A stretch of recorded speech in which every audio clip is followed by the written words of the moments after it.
काय म्हणतात रवींद्र चव्हाण पाहिलं ना? रवींद्र चव्हाण हे बोलत नाहीत. भाजपच्या जे मनात आहे, इथले सगळे नेते, मग हयात असलेले किंवा नसलेले, सगळ्यांना संपवायचं, सगळ्यांचं नामोनिशाण पुसून टाकायचं. पण हे इतकी हिंमत करतात बोलण्याची, याचा अर्थ असा आहे, यांना गेलेल्या लोकांचं दुःख नाहीये, त्यांनी जे मोठं काम करून ठेवलंय त्याचं दुःख आहे. विलासराव देशमुख साहेबांनी मुख्यमंत्री म्हणून किंवा त्यांच्या राजकारणाची पद्धत, त्यांचा जो एक राजकीय ठसा आहे, तो लोकांच्या मनावर त्या ठिकाणी रुतलेला आहे.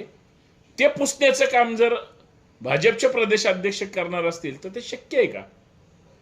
परंतु ही संस्कृती चांगली नाही, एवढंच मला या माध्यमातून सांगायचं आहे. बाकी जनता सुज्ञ आहे आणि मराठवाडा किंवा महाराष्ट्र विलासरावांना विसरेल असं वाटत नाही की मराठवाडा विलासराव देशमुख साहेबांना विसरेल म्हणून.